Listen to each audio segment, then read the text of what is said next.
Welcome. This is Money Heart, where we explore the emotional side of money. I'm Camille Diaz, and today we're discussing reflecting in retirement. My guest is Aleta Laurence. She has a master's degree in urban planning and is the former planning director for Riverside County, California. She learned money management by necessity when pregnant with her first child, which was me. Aleta is also my mom. So glad you are here. Welcome to Money Heart. Thank you, Camille. Yeah, this is kind of exciting and hopefully a treat for everybody getting to listen, because I don't often have family members on the show, so it's pretty cool. Today, we're going to explore money management from a retiree's perspective. How long have you been retired? I have been retired 19 years, and I can hardly believe it. Yeah, that is kind of living the dream for some people, I think. They want to have enough money so they can stop working and live comfortably for the rest of their lives. Somehow you did it. How did you manage to do it? I'm not sure I ever conceptualized it quite like that. I just knew from living with my parents that saving money was important. Mm-hmm. And so from the time I got out on my own and started working, I realized that if I had a car, I was going to have car maintenance, etc., and that I needed to have an emergency fund in case something broke in the car. Right. So I started rather aggressively getting an emergency fund together, and I didn't have hardly any money. Mm-hmm. Now, this sounds insane, but in those days, money went a lot further, and I was getting paid $600 a month. Mm-hmm. And out of that, we lived and paid the rent. And I was fortunate that after I graduated from college and settled down, my parents gave me the money that was left over from my college fund. Oh. And that was enough to buy a good used car. And so I had a car, I got a job, and found an apartment, and we went forward from there. Mm-hmm. And after working at sort of jobs for a couple of years, I said to myself, Aleta, this isn't what you want to do all your life. Mm-hmm. What do you want to do? Well, that was a real question. But I learned about urban planning, and finally my then husband obtained a job. So he was working, he got a better salary than I had been getting. Mm-hmm. And I went back to school. I already had a bachelor's degree to get a master's degree in urban planning. Okay. And it took 2 academic years. And by the end of the second one, I had an internship. And I stayed at that until I was able to find a real 40 hours a week type job. Mm-hmm. And I started as an associate planner. She said that I didn't have to be an assistant planner first or a junior planner because I was getting my master's degree. At that point, I had everything done but my thesis. Mm-hmm. So I started working at a real job with real benefits. Yeah. And it was fun. I liked it a lot. And making some more money than I ever had. But of course, then the taxes come out and the Social Security comes out and the copay for the health insurance comes out. And so, of course, I had a lot less money than I thought I was going to have, Mm-hmm. but I saved anyway. And it wasn't too long after that I was pregnant with you. And my husband was out of a job. So I became the sole wage earner. And by the time you were born, I had enough leave accrued to take off 6 weeks. Mm-hmm. So I did. And then I Yeah. went back to work. And in those days, there was no such thing as family leave. Right, right. So I just had to take my own leave. Mm-hmm. Mm-hmm. And that worked. And I think, and looking back, it just dawns on me now, because Lloyd took care of you, I didn't have to hire childcare. Right. And I know that childcare is a huge expense for young families these days. And I didn't have to pay that. Yeah. And we were only one salary, but we managed. And somehow, because there were 3 of us now instead of just 2, and the income that I had met the requirements, we qualified for a housing program that lowered our interest rate on a loan significantly. So we looked around, we found a house, and we were able to buy it. I had to ask my parents for the down payment, Mm-hmm. but I think they had asked their parents for their first down payment. So it was a loan. It Mm-hmm. wasn't a gift. Yeah. And I paid it back, and it got us into the house. And so right away, within a fairly short period of time, I was extremely fortunate. I had a master's degree, I had a house, and I had a good job. And that's really hard to put together these days. I know that. It is. And But especially the part where you have, somebody that's not working, your spouse is not working, so they can take care of the kids, because that's almost the choice these days is, do both of us work and one of our salaries goes to daycare, or do we have one person stay home so that we don't have to pay for daycare, because it really is a full it's really a salary. hard thing. Mm-hmm. Yeah, Yes, it's a it hard really thing. is. Yeah. Yeah.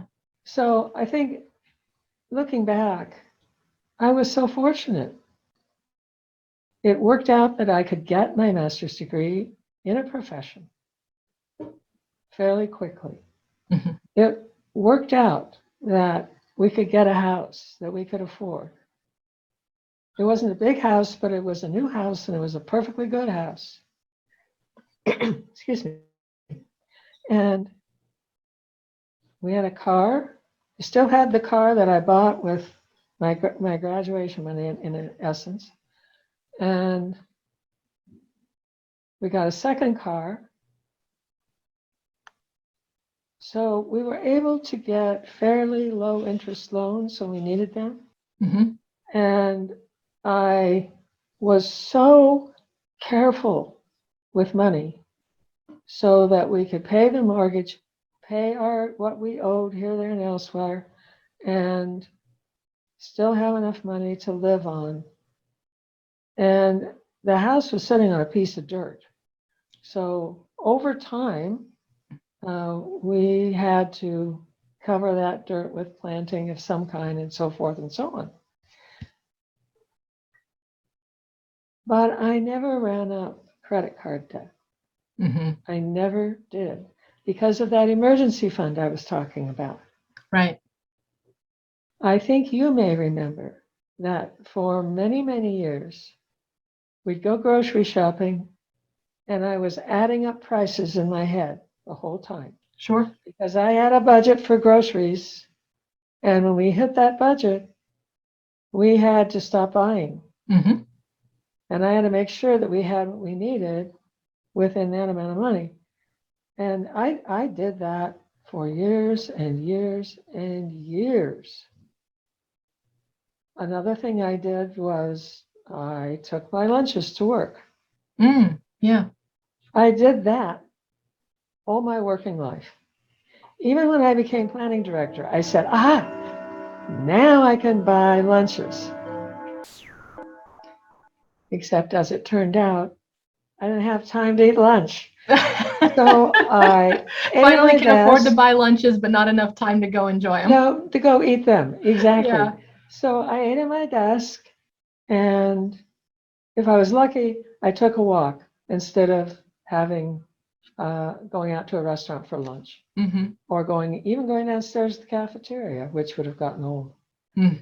So all the time, putting money aside and staying out of credit card debt. I think maybe once I had to pay interest on a credit card, and it ticked me off. Yeah. And I didn't let it happen again. Mm-hmm. I really could see that was a bad idea. Yeah, you're just paying money to somebody else for the To privilege of somebody using the credit else. card. So yeah, not Exactly. to When I could yourself. have it for free Right. if I just got myself organized. If you saved it. Did you participate in the 401k or retirement savings or whatever they had at your job? Yes, I did. I did that not from day one, but as soon as I felt that I could let a little money go in that direction, I did. And then when I saw how much it saved on the taxes, I realized it was practically free money, even though my employer was not contributing. So I maxed it out as soon as I could then after that, and went forward from there. And all my working life after that, I contributed the max. And that's turned out to be a good idea, because when I turned 70 and had to take that money and do something with it, I was able to invest it. Thank you, Camille. You're welcome. And it's done pretty well. And I'm not going to tap it now. Fortunately, I don't need to. But I can see that the day will come when I do, and then it will be there. Yes. And it wasn't a huge amount by any means, but it's turning into something that's going to be very worthwhile. Yeah, definitely. How did you do when there were big stock market crashes? So, there was 87, 2000, 2008. I don't think you were still working in 2008, but you were for the other two. How did that affect your savings? Yeah. The first crash, I was well established in my job. Some newer people were laid off, but I was not. The second crash, I had changed jobs. I had moved from Riverside County to the city of Corona as a deputy planning director. And I did that because I'd read somewhere that if you were passed over for promotion twice, it was time to look for another job. Yeah. So I'd been passed over. I couldn't seem to make deputy planning director at Riverside County. So I moved to City of Corona as the deputy planning director. And I was there for 6 years. And then that crash hit. And they laid me off, because by that time we laid off a lot of planners in previous years. It took about 3 years for the full impact of that crash to work its way through. And yeah, I was laid off, and oh my. I had worked for so many years so steadily that I felt like I'd been taken out and shot. It was like an amputation. A whole part of me just went into shock. Well, fortunately, I was kind of able to see the handwriting on the wall, because we'd laid off so many people. We didn't really need a deputy planning director. Yeah. And so I kind of felt that it was coming. And my boss didn't like me that well. I honestly think he felt threatened, but I don't know why. Anyway, yeah, I was laid off, but I'd applied for another job, namely planning director back at Riverside County, and I got the job. And I was out of work for 5 weeks. And I was so fortunate. So fortunate. But I had a lot of years of planning experience behind me. In Corona, one thing I had done that I hadn't done at Riverside County was budgeting for the department. And that stood in my favor. Mm. And the fact that I was a member of the American Institute of Certified Planners, which involved passing a rather nasty exam. Both of those stood in my favor, and my years of experience and steady work. Mm-hmm. So, yeah, I went back to Riverside County, Mm-hmm. and I was there for 10 years till I retired. Mm-hmm. Yeah. Yeah. Now that you are retired, does all of your retirement money come from one source, just that one piece that you were saving, or did you kind of piece it together from different sources to make everything work out? No, as it happened, I pieced it together. Mm-hmm. I have a good retirement from Riverside County. It's not as good as it could have been because I retired much earlier than I anticipated. Mm. And if I had taken more time for myself, taken more time for the family, taken more time to have fun, I probably would not have retired so early. But I burned out. Mm-hmm. And I took 6 weeks of stress leave, went to stress classes, and learned there's not a whole lot you can do about it. Either you change jobs, change your head, or you retire. And that was the only one I really wanted to do. So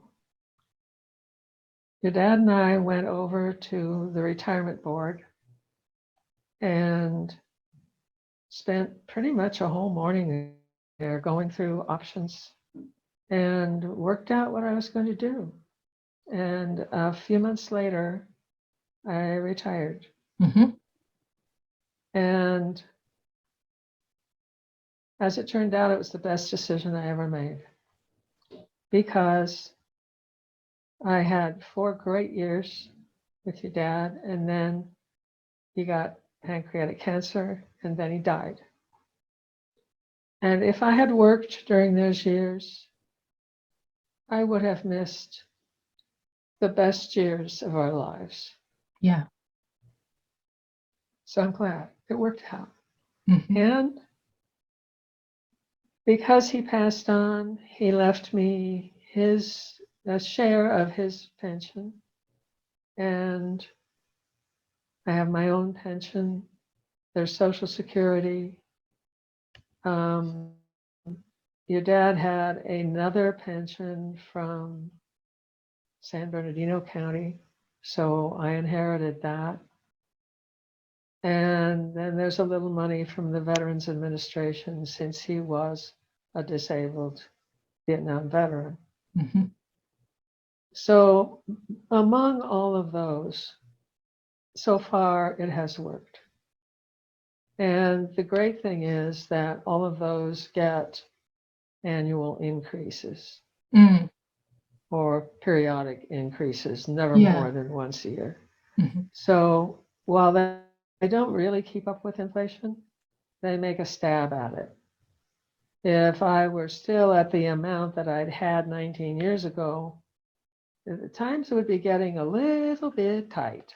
Mm-hmm. Mm-hmm. As it is, since I'm living in independent retirement living, in other words, a building with other seniors, that's expensive. Yeah. Because they make our meals, we eat our meals in the dining room.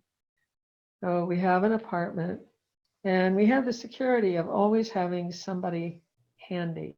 Hmm. There's also transportation. They'll take us in their van within a radius of 10 miles, which here in Kansas City gets you pretty much everywhere you need to go. Yeah. So, for example, a week or two ago, we needed to get to the doctor, and everything was covered with ice.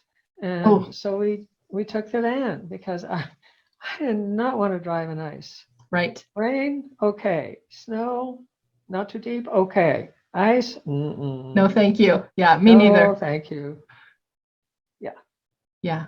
How does the living in the retirement community compare with all of the bills that you'd have to pay yourself? You know, you gotta, if you're on your own, you need your food and your housing and your car and your insurance for all the things and the utilities and all that. Is it similar? Is it a lot more? How does that work out? It's more, Hmm. but maybe not as much as you might think. We are paying no utilities. Yeah. We pay our phone. We pay because we just are using our mobile phones, Yeah. and we pay for insurance because, of course, there's car insurance since I still have a car, which is Sure. paid for. And so there's car insurance, and we have renter's insurance and umbrella insurance. Probably a little heavy on the insurance, but on the other hand, it's always better to be prepared. Hmm. And I purchased dental insurance a long time ago, and that turns out to be a really good thing. Doesn't pay everything, but it pays some. Yeah. Um, I've worked it out to where my medical insurance bills are minimal, and that's a huge expense for seniors. Yes. Because even if you have Medicare, then you have to buy a Medicare supplement, or Right. some people go with a Medicare Advantage plan, which they're pushing really hard. But it doesn't cover everything, and you could get hit with a significant hospital bill. Yeah. So I stayed with traditional Medicare. And what else? Dental, medical. We do buy some groceries, not many. Hmm. They provide us with breakfast and one other meal. And so we get our other meal at dinner time. Hmm. And then we have sandwich stuff and whatnot. Okay. Yeah. And sometimes I can't eat all my dinner, so I just have that at lunch. Right. Yeah. Yeah. Yeah. That's you probably how I would be too. Usually I can't eat all of something that's being served at No. a big meal. It's too much. Unfortunately, the food here runs kind of high on fat, and Mm, that's not a good thing for anybody. And mm, I don't tolerate fat, as you know, so it's kind of hard. But yeah. I work with it. I work with it. Yeah. Yeah. And so even with all that, what we're paying for on top of food and housing is the security. It's a Right. gated community. Our parking is underground, so it's out of the weather. Hmm. And it's a fairly spacious apartment as these things go. We have about 1,100 square feet, Hmm. and that's not bad. Yeah. I think it could be arranged a little better, but hey, I didn't design the building. And now that COVID is got us all on the run, so to speak, once one person in the building has COVID, the building is in quarantine. That means we don't have visitors, not allowed, and we get the meals delivered to our apartments. So that's what they're doing now, because otherwise, considering how contagious this variety is, everybody would be sick, and Sure. that's not good. I And mean, that's really nice protection for you because other than if you want some other food things that you might have to pick up at the grocery store, you don't really have to go anywhere or interact with anybody outside, not outside of the facility, but even not outside of your apartment if they're just dropping everything off. So that's a yeah, pretty all nice the feature. activities, and Oh, the other thing we have is a lot of activities and an exercise room. So no gym membership required, Right? no traveling to the gym, no excuse for not getting to the gym. Yeah. Yeah. Yeah. Yeah. So there are benefits, but they do come at a price. hmm hmm So definitely worth it to have saved up enough to be able to do that and have that income stream. So you don't have to Yeah. think about it. You don't have to worry about how it's going to piece together and all that. You've got it Well, covered. I sort of keep it in the back of my mind. I can't Mm. go nuts and go on a shopping spree. I'm kind of back to budgeting hmm hmm because it is so much more than what we were paying. But heck, I've budgeted all my life. I know how to budget. Yeah. Is there anything else you'd like to add or some advice for those who are starting out and thinking they would love to be able to relax and retire someday and not worry about money? Save money.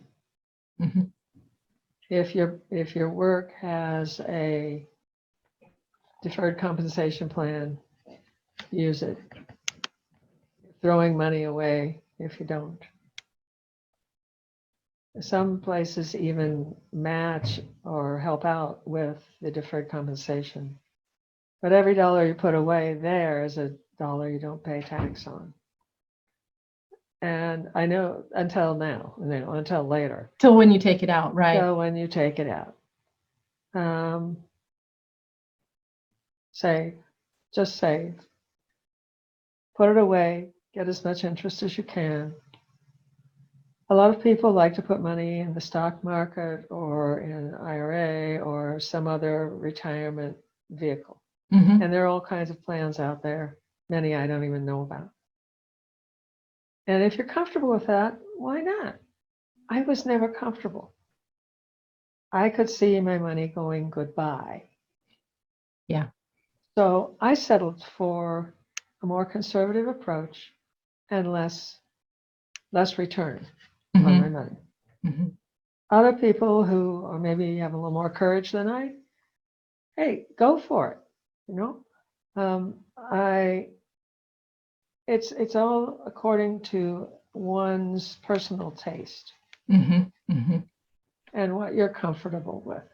Yeah, definitely. But if you save money one way or another and don't touch it, and before I saved for retirement, then you're going to be in a better shape. But before I saved for retirement, I was saving to put you and your sister through college. hmm And that turned out to be a pretty wise idea too, because it would have been difficult to just come up with the money.